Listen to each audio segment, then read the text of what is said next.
This is the New York City FC Pregame Live.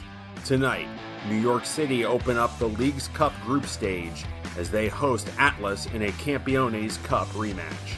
And now, here are your hosts, Glenn Crooks and Matty Lawrence.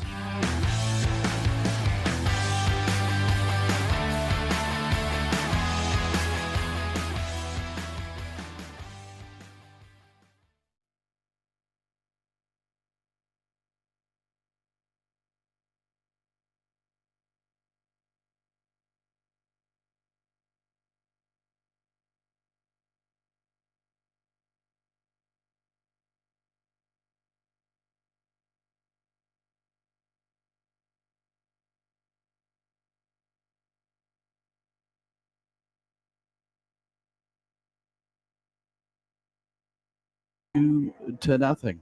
And here he is, Matty Lawrence. I'm Glenn Crooks. We're going to be joined on the broadcast today by a special guest. He's to our right. We'll let him show his face near the end of this. And a national champion, which I can claim on the ODP level. I don't know. Do you have a correlation to national champion? No, I don't. No, I am definitely not a national champion of anything. So, yeah. I'm glad to be sandwiched between two national champions. Yeah, this is going to be a big night for you, Matty. I suppose a big night for New York City FC, yeah. But for both sides, as the talking point today is Gabby Pereira, who has transferred to a Qatari club, Al Rayyan, and he departs as the leading scorer on the team, 6 goals, 3 assists.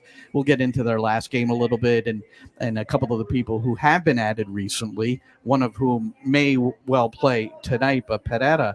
Over 48 games for New York City, 14 goals, 7 assists, and he is someone who every time he took the field,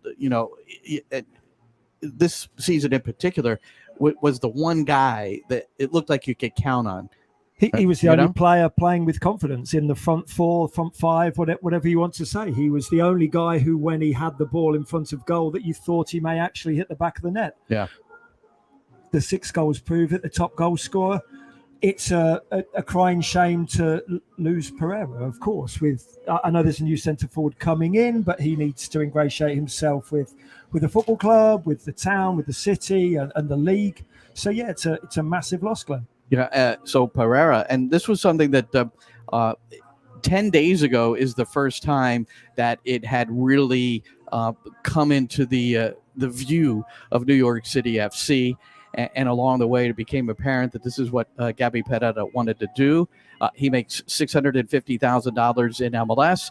He's going to make a lot more than that. And New York City acquired Pereira for $5 million, and the club published in their press release that it's a 5-figure deal. And I know that it's over twice, what they paid for him to bring him in. So it's a 10-figure deal. Yeah, it's a 10-figure. What did deal. I say? You said 5. Okay, yeah. We didn't 10. sell him for $10,000. Well, I hope not. Anyway, yeah. Thank you. Thanks for the correction. So it's over $10 million for what they're getting in return. So from a business standpoint, I suppose it's not a bad deal. Economically, from everybody's point of view, it makes sense. But the fact of the matter is, it's a sporting entity. That's what we're dealing with. So you want to win games of football, and without your best player going forward, it makes it a lot harder to win games of football. I understand why Pereira wants to go there. Look, it's no kid's dream growing up on the mean streets of Rio de Janeiro or Buenos Aires or Manchester or Liverpool or London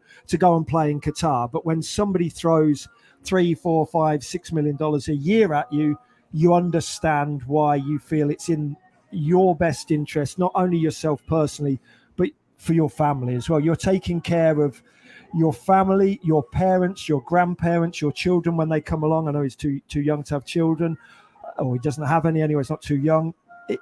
It makes sense. It grates a little bit. Look, it grates that you go from Corinthians to NYCFC and then go and play in Qatar in a nothing league that not many people are going to go and watch, right. And you're not fulfilling your lifelong dream as a professional footballer. But look, he only needs to go there for 18 months or 2 years, come back to Brazil, come back to Europe, come back to MLS, whatever you want to do. So I do understand it, but when you're that good at football, it feels like a little bit of a waste, but I do understand the economics of it. And I spoke to head coach Nick Cushing prior to the announcement. It was the day it was announced, so he couldn't really declare some of the specific things that came out.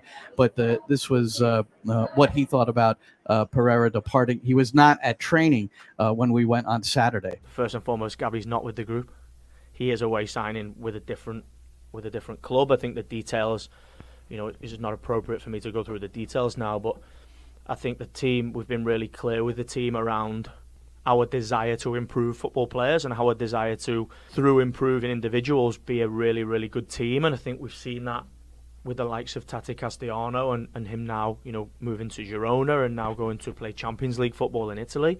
Gabriel Pereira, was really keen to take the opportunity that he had, and we support that because Gabby's been an important player for us. He's worked really hard to improve. We've pushed this guy really, really hard, and I think that can only benefit our team in the sense of when we say to our guys, this is what we require from you, this is what we want you to do to enable our team to continue to improve. And the opportunities, it's really clear if you go around the building here that we have a real clear almost flow of how we feel we will be successful, and we have team goals, and if we have, if people buy into those team goals, we'll get team success, and if we get team success, individuals will get their own success. And Tati is a great example of that, and Gabriel is just the next player that wanted to take the opportunity that was presented to them, and we supported that.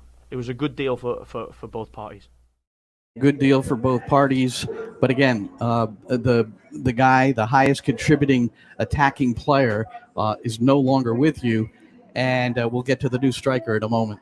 Yeah, look, he said it at the end, Nick Cushing. It's a great deal for both parties, but that's purely economics. It's not sporting. You don't want to let your best attacking player leave at this stage of the season, just as we're progressing into the League's Cup and just when we're progressing to the business end of the MLS season. So it's tough. I think it's tough for a head coach to take, but he will definitely understand. Nick Cushing's a smart man. He understands why economically the player wants to leave, probably forced to move, and he understands as well why the club has to take the deal as well. It's good all round, apart from winning games of football sense.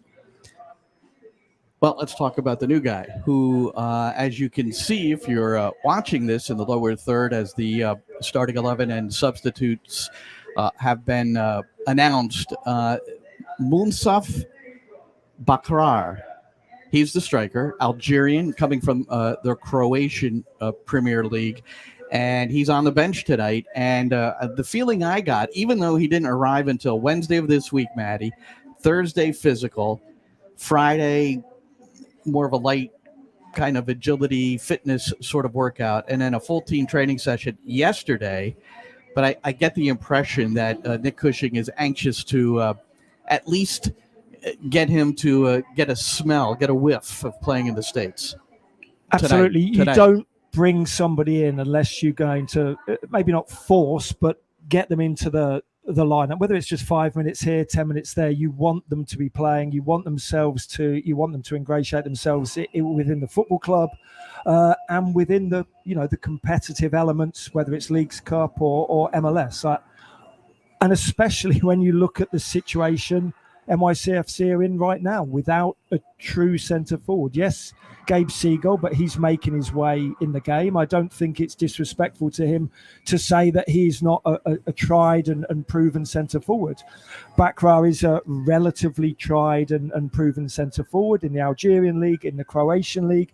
But we also know with him, he's still a very young man, still making his way in the game. So I don't think it would be realistic to expect him to come in and bang in 10 goals in the remaining 10 games of MLS season or in the Leagues Cup. But what we want to do is we want to see what he's got, whether that's in training or whether that's in 5-10 minute spells in substitute appearance tonight and obviously against TFC at Red Bull Arena later in the week. So 33 games for Istra, 8 goals. Prior to that, ES Setif, that was over a course of 3 seasons, 50 appearances, 10 goals. He's made 4 appearances for the Algerian U23s, where he's had a goal. So he's been a fairly consistent goal scorer. Not prolific maybe, but consistent. A prolific goal scorer is somebody who scores 1 in 2.5, 1 in 2. He's not hitting those heights, but he's still young. I think if you look, he's played 83 games there, but I think full 90 minutes, he's probably only played 10 or 11 full 90 minutes. So it's a little bit deceptive to say he's played 83 games and only scored 18 goals. A lot of those have been sub appearances or 45 minutes here and there. We do know he knows where the back of the net is, and we do know that NYCFC have a very good scouting network. They would have been watching him not just once, not just twice, not just in 1 year. They'll have been watching him over a number of months, a number of years, I would assume. So they've seen something. They may not have seen something that's there right now, but they might see something that they can develop. The same as Tati Castellanos when he came into the football club here. I don't think there's anybody who, apart from maybe the scouts, who have said, wow, this guy's going to be the Golden Boot winner. He's going to score 20 goals in a season. Question. He's going to go to Girona, score 4 against Real Madrid, and then get a big money move to Lazio.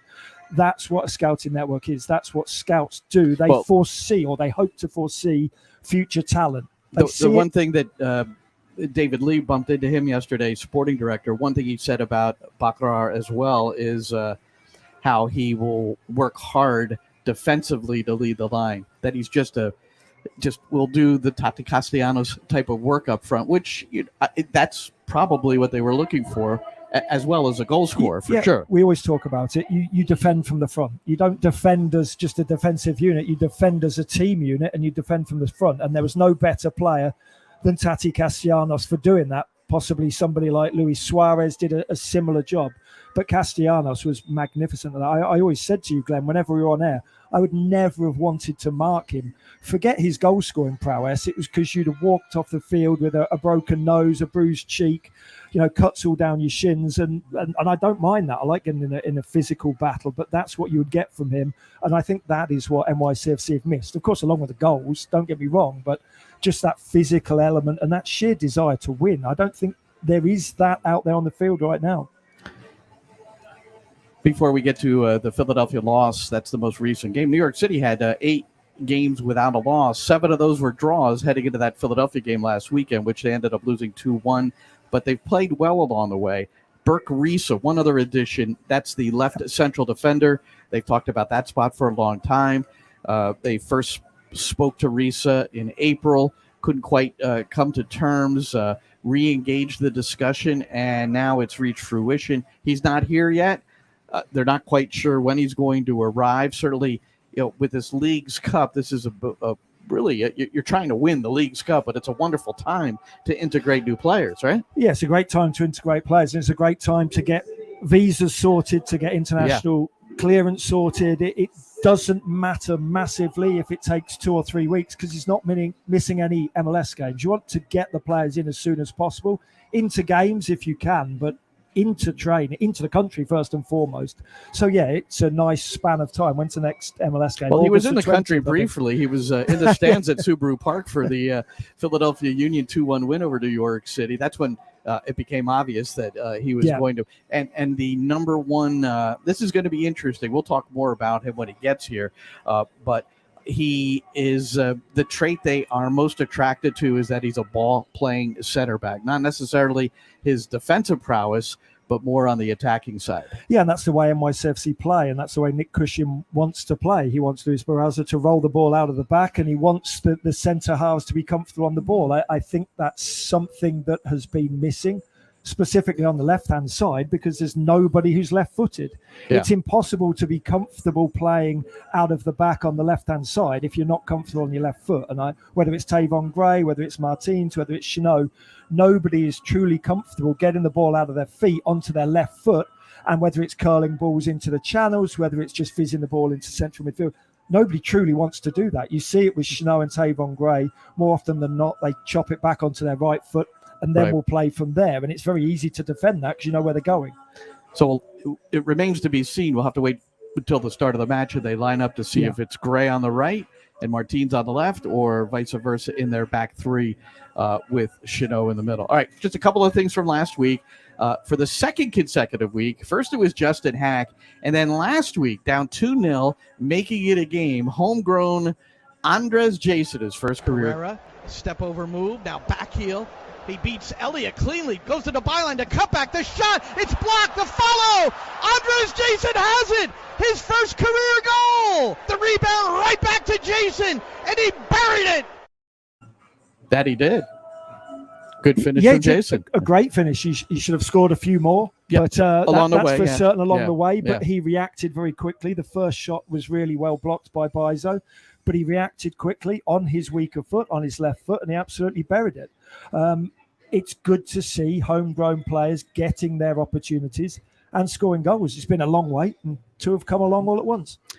And then after the game, so you lose 2-1, you're going into this Leagues Cup break. There are 10 matches left in the regular year. Yep. 7 of them will be at home.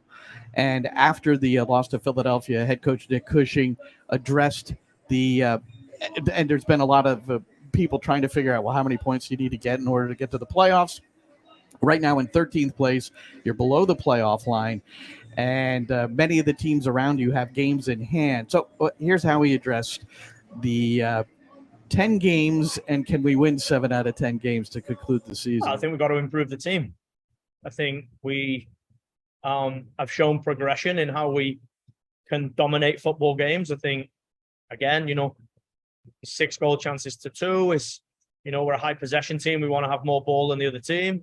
It was 8-2, it was 12-2, but we've not won the football games. We drew 2 and lost 1. And I think if I look at my team and how I want my team to play, I want my team to be dominant.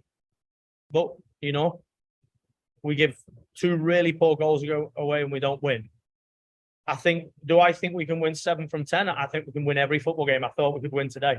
I knew that we would have the ability to dominate the game and get into opportunities where we can create goal chances, which only, if we have more goal chances than the opposition away from home, we've got more chance of winning football games. But I say again, we have to be clinical because we're not hitting the level at the moment. And if we're going to win 7 from 10, then we have to improve this team. So will Monsef Bakrar, will he be the guy that maybe can help ignite the attack? They certainly hope so. Also spoke to Keaton Parks.